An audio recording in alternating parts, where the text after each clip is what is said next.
On the northern edge of the Chicago River, where Lakeshore Drive bends toward the open water and the city's famous skyline announces itself to anyone arriving from the east, there is a wound in the ground.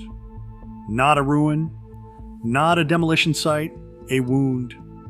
A circular excavation 76 feet deep and more than 100 feet across, its concrete walls stained with decades of groundwater seepage, its floor submerged beneath a black pool with no visible bottom from street level. No crane stands above it. No permit board carries the outline of a future building. It is simply there, at the most valuable address on the most valuable stretch of lakefront real estate in the American Midwest, a monument to something never built. Chicagoans call it the Hole. The rest of the world once called it the future. This is the story of the Chicago Spire, and of how the most audacious skyscraper ever conceived in North America was killed not by physics or soft clay, but by a single decision made inside a bank. At street level, the hole is almost invisible until you're standing at its edge. The city's rhythm pulses around it, cars streaming down Lakeshore Drive, joggers tracing the river's curve. But here, the world drops away. The ground falls 76 feet, a clean circle more than 100 feet across, lined with concrete walls that sweat groundwater. Rain collects at the bottom, forming a black pool that mirrors nothing. On summer days, the surface shudders with wind, but nothing stirs below. No foundation crane, no echo of machinery, only the silence of a plan unmade. Locals have given it a name that feels both casual and accusatory: the Hole. It sits on land that once promised to be the city's next landmark address. Instead, it has become a landmark of absence, a scar that refuses to heal, a question that persists in the city's collective memory. For years, cab drivers pointed it out to visitors. Students leaned over the railing, and real estate agents fielded awkward questions about what might have stood here. The site has become a kind of civic riddle. How could so much ambition vanish, leaving only emptiness behind? The dimensions are hard to grasp without standing at the rim. 76 feet is the height of a 7-story building, yet all of it descends into the earth. More than 100 feet across, the excavation dwarfs the people who pause to look in. On maps, it appears as a blank, a circle with no annotation, a negative space where the city's optimism once gathered. The concrete walls, stained by years of seepage, form a perfect ring, a geometry meant to anchor something impossibly tall. Instead, they hold nothing but water and the memory of a vanished future. Chicagoans have learned to walk past it, but the site refuses to disappear. It draws the eye and unsettles the imagination. The Hole is not a ruin, not a relic of something lost to fire or decay. It is the residue of a promise interrupted, a monument to what money can unmake. In a city built on the certainty of steel and ambition, this wound in the ground stands as a quiet rebuke, a reminder that even here, where skyline is destiny, some dreams are too heavy for the ground or for the banks to bear.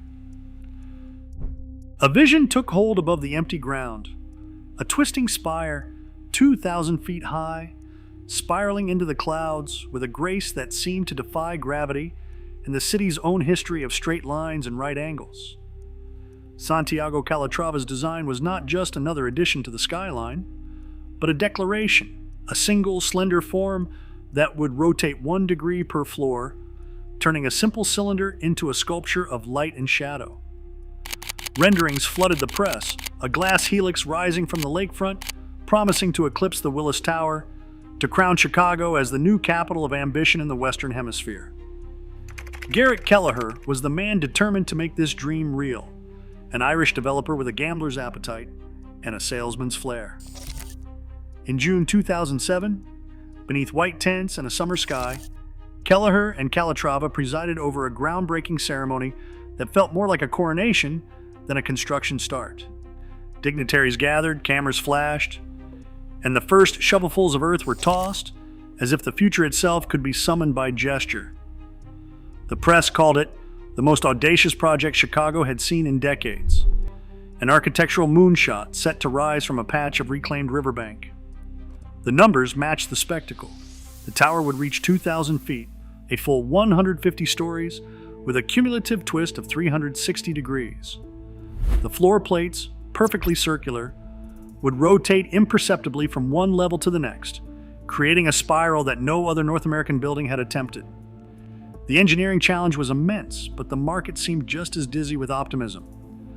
By the time of the launch, nearly a third of the units, 360 contracts, had already been pre-sold, each backed by a 10% deposit wired to Northern Trust. Buyers signed on for glass-walled penthouses and panoramic views that, for now, existed only on paper and in the shimmer of digital renderings. The sales figures, trumpeted in developer memos and business journals, painted a picture of unstoppable momentum. The city, always hungry for symbols, embraced the promise.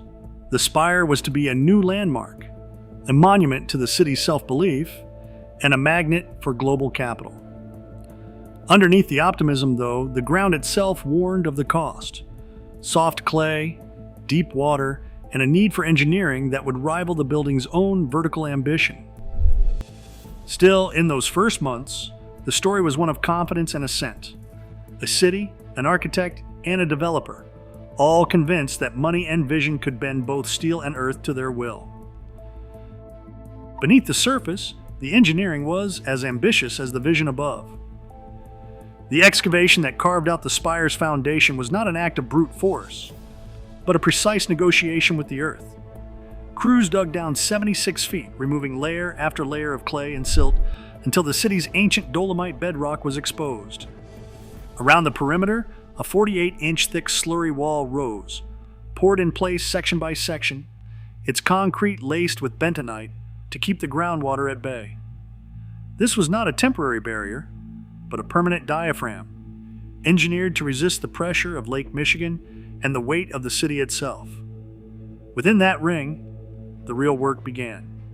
56 caissons, each 9 feet in diameter, were drilled straight through the soft overburden. Their steel cages dropped deep into the earth. The drilling rigs worked day and night, advancing 12 feet per hour in the upper soils, slowing to 4 feet per hour as they chewed into bedrock. Every shaft was logged, every pore tested. Concrete cores taken from the caissons reached compressive strengths above 5,000 pounds per square inch at 28 days, matching the engineer's highest specification. Inspection forms, signed by city officials, third-party testers, and Dr. James Hall, the geotechnical engineer of record, documented wall alignment, caisson depth, and tie-back tension, each detail checked and certified. Deflections in the wall stayed within a quarter-inch of tolerance. Settlement, measured with dial gauges, was negligible. By the fall of 2007, more than $200 million had been spent below grade. The foundation was not a promise, but a fact. A ring of concrete, steel, and stone, ready to bear the twisting weight of a 2,000-foot tower. The technical record left no doubt. The ground had been prepared. The city's next landmark was not only possible, it was, for a brief moment, inevitable. The machinery fell silent in September 2008, not for lack of steel or stone, but because the wires that carried money from lender to site went cold. The Spire's construction loan, structured around a latticework of covenants and milestone triggers, had been engineered as carefully as the caissons themselves. Each draw depended on a checklist, proof of progress, ratios met, deposits in escrow, no whiff of missed deadlines. For months, these rituals held. Concrete flowed, invoices cleared, and the foundation advanced in lockstep with the release of capital. Then the world's credit markets seized. Deutsche Bank, holding the senior note, issued a stop lending notice. The bank's decision was not an act of malice or doubt in the engineering, but a reaction to numbers. Pre-sales dipped below the 30% threshold, debt service coverage ratios faltered, and the bank's own risk models signaled danger. On paper, the breach was clinical, a technical default, a failure to satisfy the loan-to-cost covenant. In practice, it was a guillotine. The next scheduled draw never arrived. Cranes idled, paychecks halted, and a cascade of unpaid invoices rippled outward. Subcontractors, from concrete pourers to drilling crews, filed mechanics' liens, over $30 million in claims stacked up in the county clerk's office. The site, once a choreography of trades, became a legal battleground. Deutsche Bank filed for foreclosure in Cook County, seeking to recover the outstanding principal, roughly $160 million, by seizing the land and the unfinished foundation. Court dockets filled with motions, notices, and affidavits. The city placed a tax lien for unpaid property taxes. For the workers and suppliers left in limbo, the wound was not just financial, but existential. A monument to labor and capital, frozen in litigation, with the promise of the spire replaced by the certainty of debt. The engineering had delivered exactly what was demanded. The collapse came from a different kind of load. A covenant, a margin call, a withdrawal notice. The site's silence was enforced not by the laws of physics, but by the terms of a credit agreement enforced with the cold precision of a bank's signature. Today, the anti-skyscraper endures, an empty wound, not for lack of vision or engineering, but because the ground could not hold what the markets could not fund. In an age where ambition rises on borrowed capital, the true load-bearing element is trust in tomorrow. That too can vanish overnight.